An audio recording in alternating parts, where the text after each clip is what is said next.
What's up, party people? This is Tarkus Jude Mossberg here from Facebook, Jude's Junk Facebook comic book shop and YouTube channels. And I think there are two totally different groups of comic book collectors in the comic book collector hobby. Now, you could divide it up in different ways. You could say there's, collectors and dealers, totally different goals, totally different excitement. Um, you could say there's the people that are focused on moderns and not the golden or silver age, totally different collectors, totally different models. You could say the people that like art and the people that like the reading, two totally different types of collectors. So there's different ways to parse the comic book collecting community for sure. And that's great. There's so much variability and variety. It's what makes it a worldwide hobby that's exciting worldwide. I would say what I was going to bring up, and Comic Tom was just doing this little debate on one of their videos about slabbing, grading, that there are those people that love the comic book collecting world for any of the reasons I just suggested: old, new, covers versus reading, the old fashioned, the raw books. They like the raw books. They like the feel, the smell. They like to read it. They like to hold it. They like to buy and sell those books. And they wish that slabbing never came around. And then there's a whole world of people that love the slab books and would only deal with slab books because we want a professional that um, puts their opinion on it in terms of grade. It makes the books liquid so they're easier to move. So you can have people that are actually investing in comic books because you can always throw up an auction, a 9.8, and sell it. And now you may not get more than what you paid for it, but it's much more liquid to move at an auction. And typically raw books on auctions probably go for less than what they're worth because unless you give me 10 pictures of a raw, I can't tell the condition from online. That's why in the old days we used to buy raw books at the comic book store. That's why you go to conventions, is to look at raw books so you could buy them. Nowadays, with slabbing, it makes it liquid, meaning you can throw up a 9.8 and we're going to trust that grade for the most part. Now, for the big books, we're zooming in. We're looking for, errors that CGC or CBCS or PSA might have made. But there's two totally different worlds of collectors.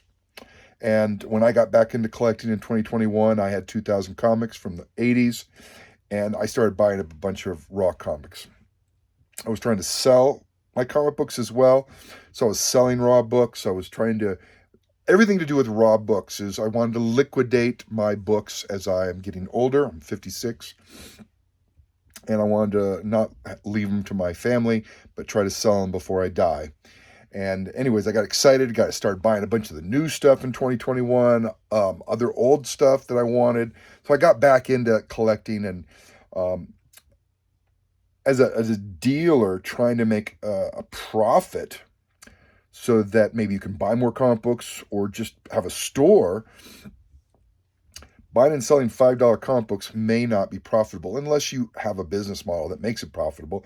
If you have a bunch of long boxes in your store and they come in and they're buying a whole bunch and you're getting them for 20 cents each and selling them for $2, then yeah, that could be profitable.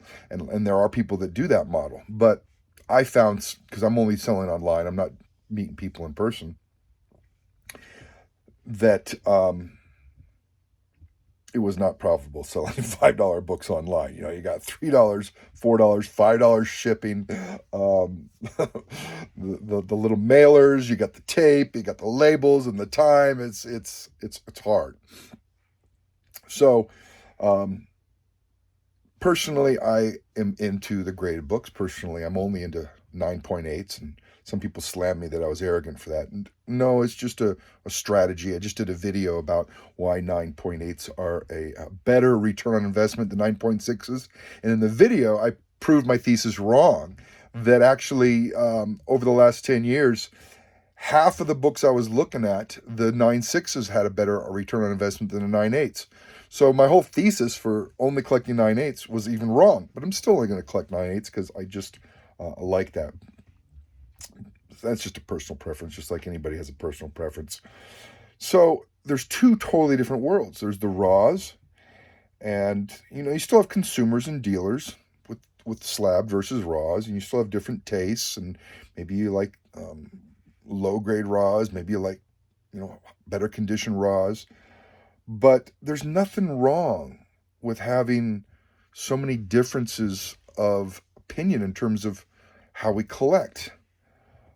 I don't understand that the hate where people just said it's people like you that ruin the hobby. You see that online. You see that from one person saying that to another.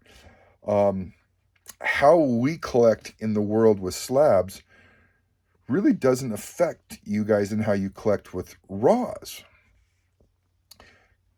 You can, if you really like the raw, you can always take it out of a slab. That's not a big deal. It's easy to crack. What I think people mean is you're running the prices up, so you're making the books harder for us to get. That's not really true. The prices for the raws are the prices for the raws. You take a $10 X-Men 1, you put it in a 9.8 slab, you spend $200 to get it signed by 3 people, all of a sudden it's a $600 book. So you have a $10 book that's selling for $600 because it's got Scott Williams and Jim Lee and Chris Claremont on an X-Men 1, and it's in a 9.8. Very, very, very common book, obviously most sold book ever. The value is not in the comic book then. The value is in the signature series on a 9.8. Now, granted, that is manufactured by CGC. I totally get that. But the heart wants what the heart wants. Why do I care how other people want to collect? Why would you guys care how I want to collect? I don't understand the hate out there of the different factions and someone else is ruining the hobby. Maybe you don't like to see some of the conversations that people have, and maybe those conversations seem stupid or annoying or petty. I get that. That's a whole social media thing. You can block everybody that has a difference of opinion, and in many theaters, different arenas online, I'll do that. Some of the more violent conversations about politics or those types of things, I'm happy to block people. I was really block happy when I first was on, not first on Facebook, but when I started getting back into Facebook 5 years ago, and someone would put you down and be rude, and trolls is part of the game. You got to work with trolls. So dealing with trolls is a pain.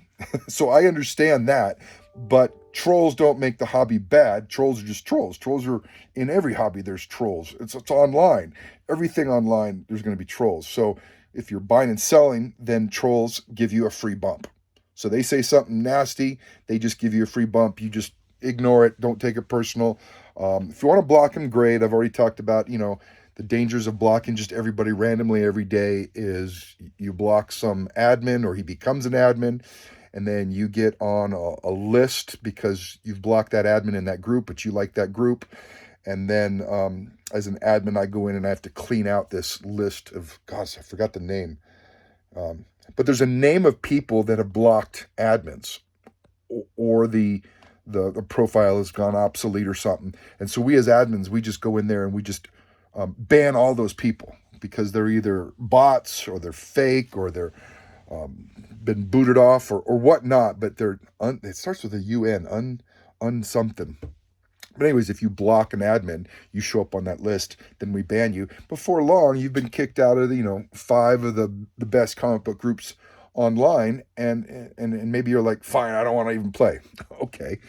then you just leave Facebook or altogether and you run away. So dealing with people with different opinions, you're going to run across that in any hobby. So that shouldn't be the issue. I just don't know why some people are so angry. I can't imagine me sitting there talking to someone in a comic book store and he loves raws and I love slabs, and him getting angry with me because I like slabs. Now, granted, I'm 6'5", 300 pounds, and people just don't get angry with me because you don't be a troll in real life because you're going to get your bum handed to you. But for the most part, if we're in a comic book store or convention, we can have civil conversations and difference of opinion, and it's really no big deal. So maybe the social media exemplifies that, amplifies that. The world is bigger than just in the 80s. I was in Flagstaff, Arizona, no comic book stores. We had a bookstore with a newsstand rack and had to ride my bike down and buy them. High school, didn't have a car. Dad drives down to Phoenix every now and then, and we'd have him stop at a comic book store. And this was the 80s when the stores just started happening, and they were exciting. And you'd go to a dealership, once every 6 months that you could get down to Phoenix, 2-hour drive down there. And that was your world of collecting, was locally. You traded with your neighbor, you traded at the comic book store. Maybe you went to a convention, maybe you went to a signing. I went to some signings at the old Atomic Comics in Phoenix, and the people you dealt with were in person. What we have today is is worldwide. Because of these grades, you have language barriers, you have people in different countries, you have tariffs, you have customs. People love this pop culture, these comic books. There's people all over the world, Singapore, China, that love comic books, Africa, South Africa, Britain, German. I've sold to these people. I've bought from these people, Australia, Japan. There's worldwide. And with a language barrier, with trying to buy things online, you don't get to necessarily look at the comic in person. So online, in order to regain that experience of looking at the comic book in person, you either need 10 pictures, like I said, a lot of time investment to help someone say, hey, this is the condition of the book. I'm going to take a video of me going through every pages. The staples aren't rusted. The coupon's not cut out. It's not trimmed. You have to go through a lot of work to try to convince someone. Usually people that like raws, my guess is they're either just reading them, which is again totally different than wanting them in great condition. So if you just want a nice, very fine book that's readable, that's a different world than someone who wants raws, but he wants to send it in to get graded, and so he's trying to get that bump. So that's a different aspect. There are other people that are just trying to buy the raws, and they're trying to bump it up and get a grade, and so then all of a sudden you're in two worlds. I can see how that clashes. I've actually gotten out of that. A lot of people think when they see all my grades that they're all 9/8. Ooh, what did you do? Did you press them? What presser did you use? I don't send in raws anymore. I only buy and sell graded books. I don't play around with the raw guys. A lot of sellers will get upset if I'm asking for 10 pictures because I'm looking for a 9.6 plus, and a lot of people that might have a cursory view of grading or an elementary skill set in grading, they don't know. They're like, it looks near mint to me, but to them a near mint might be a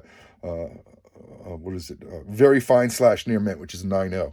And so near mint is in the title, so a 9.0 is part of the near mint group just because it has the NM in it.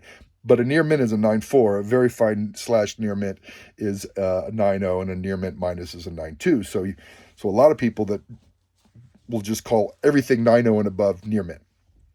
And so there's two different people that really care about that, and the ones that maybe not care about it, and they just want a nice copy book.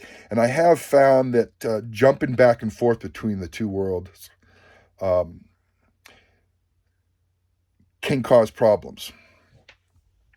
If you're in the slabbing world and you're buying and selling, you drag that over here and you're all about, profit and dealing and upgrading the raw book. And you're talking to a guy who just likes to read. He's not even enjoying the conversation that you're wanting to buy this book from him.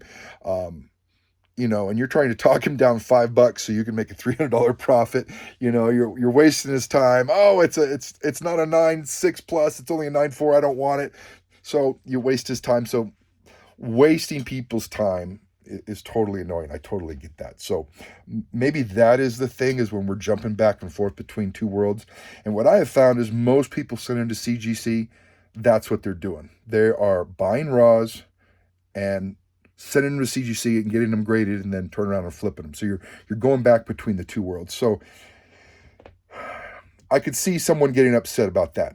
Don't bring your world of graded books into my world of the love of reading and the love of the paper. I am in 100% the world of graded. I don't like dealing with the people that are into the raw books. And I'm talking about buying and selling, not from a personal point of view, but buying from them is very, very hard. I don't want to submit a book and then get back a 9.8. Many times, and for the smaller books, I might have just wasted the money, and then you can do a pre-screen and all that. I just don't like it. So I've opted not to buy and sell raw books, and at some point I'm just going to get rid of my books. Also, as a business model, you have to buy and sell things that are profitable. If you're doing this for a business, people say it's not an investment. Okay, but there are people that are doing it as a business, and I'm doing it as a business, and I have to make a profit. And buying and selling $10 books isn't profitable. My time is valuable to me, and I don't want to spend 8 hours a day just to lose money or to make a couple bucks. So in my world, I have to buy and sell things that actually have a profit margin, or hopefully a profit margin involved. So these two worlds I guess I just talked myself into seeing how someone might get upset. Is you bring your junk over to me, and we're in the same groups. We're all in the same groups. There are some groups that are just for graders. I haven't seen too many groups just for raws. I guess I have. They're usually not buy-sell groups, though. But I don't know how they trade or buy and sell if they're not. Anyways, I digress. So I think it's two different worlds, and every now and then we intersect. And if we just knew that these are two different worlds, most of my clients only like to buy 9.8s. That's what we do. We are later on in our careers. We enjoyed it when we were in the 80s and 90s. We're in our 40s and 50s now, and we want nice books, top of the line books, harder to get books, rare books, and we're either buying them to keep them to show off or to leave them to our kids, but we enjoy it. And so we like hanging out together because we enjoy it. I'll pay $1,000. I just paid $2,500 for a Star Wars 1 9.8. I haven't had a Star Wars 1 9.8. I had a 9.6, but I've always wanted one, and I've always wanted an ASM 300 9.8 and haven't got one. Now, my mind bleeds back and forth between I'm a collector versus I'm a dealer. And some people say, hey, I have a PC, a private collection, and then this is the collection I deal. I don't do it that way. Everything is up for sale. Some books I love more than others. But my mindset is, if it's not too rare, I can usually turn around and buy it if I can get a good deal later. Now, of course, the markets go up and down. So anyways, I think it's if we can understand that these are two different worlds, it might help us to communicate differently when we're in these two worlds. So many people, I just put a post up. It had to do with a lot of the research I do on grading and what's the best way to guarantee a 9.8 at a signature series. And I've perfected that process over the last 5 years in terms of the number of 9.8s I send to a new signature series that come back 9.8 is much, much higher now than it was 4 years ago. I'm not getting I was getting anywhere from 10 to 20% of my books losing a grade. And now it might be 2%. So far, with 40 books I sent into Todd, I've had one book lose a grade. It just happened to be one of my most expensive books, which is why I made the post. And it really upset me that, and it happened to be a CBCS. So I made the post that I'm thrilled with the 39 books that came back 9.8, but the one that was my pride and joy that I was hoping the most to come back a 9.8 came back a 9.6. It was CBCS. So I was trying to do a post on of all the books that came back, it just happened to be that book. Woe is me. And man, I got lambasted. They called me arrogant, and you're the reason that the community's falling apart. And I don't think my clients believe that. And so maybe there's a whole group of people that hate us. Now, in this environment, it's very easy to hate the other side, right? There's always another side, and it's almost like been normalized to hate.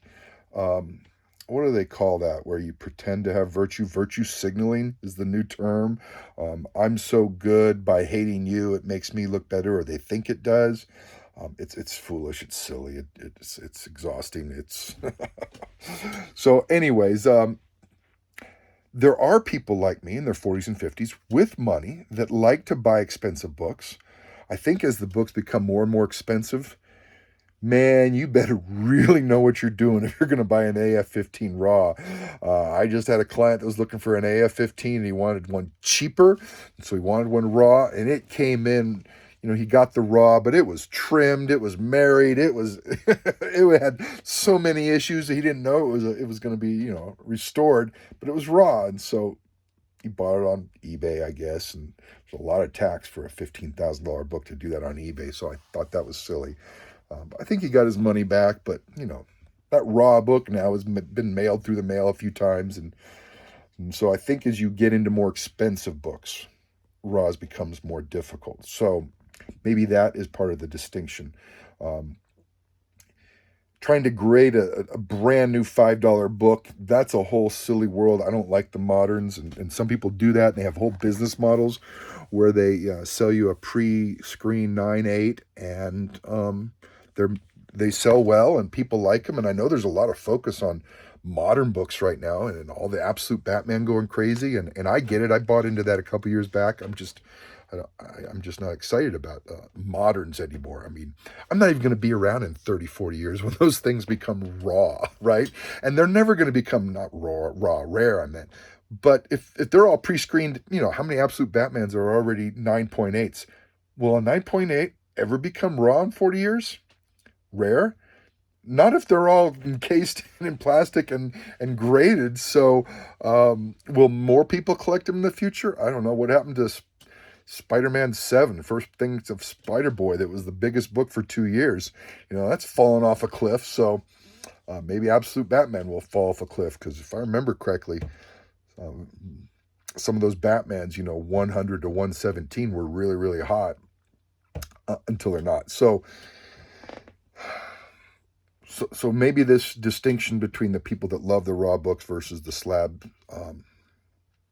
is for cheaper books. I don't know. I guess I don't know people that love raw, more expensive books. Maybe there's a desire for people who have raws to read a whole story.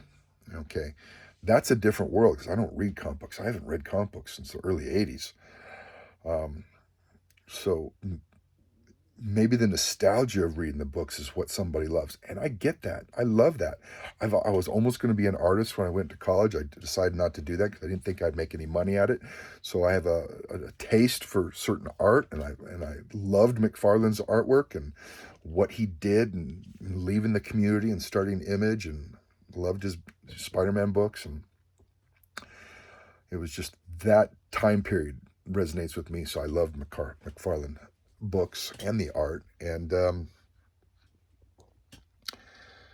anyways, don't mean to be rattling on, but it seems that these two worlds collide, and people can avoid it, but when you're getting on social media, they seem to want to intersect, and it's almost as aggressive as the Republican Democratic debate, and it's exhausting.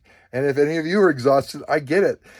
The people that spew hate back and forth, I don't know if people that grade spew hate at people that like raw. It's only the people that like raw that spew hate at the people that grade.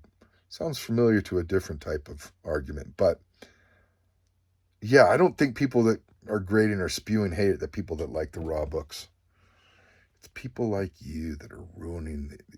I don't know how people grading is ruining. I don't know how that affects the raw. the raw market. Comic books has changed over the years. If you like the way it was in the 80s and 90s, it'll never be that way again. We're not buying comic books for $1.25 unless you're buying old books. Books nowadays are $5. How many kids can afford one book, let alone five? I used to buy 10 books at 85 cents, bring home 10 books, and then new books would come out the next week. And 10 books, 85 cents, you might spend, under $10 and get something at the ice cream store. Kids can't do that these days. They can't, young kids with video, that world is never coming back. And so maybe your people are mad that the world is changing and what they remember as cool is going away. And I get that. But comic books have changed. And I don't know if we can get mad at people. It's just things change over time. We can't, I don't know. It just baffles me, but it shouldn't baffle me that there's just so much hate spewed. I did a whole video on how we should be respecting each other, but maybe it just comes down to, immaturity, social media, and the new thing these days is to spew hate because that's going to make you think that you're virtue signaling and showing what a great person you are. And oh boy, that's a sign of the times. Anyways,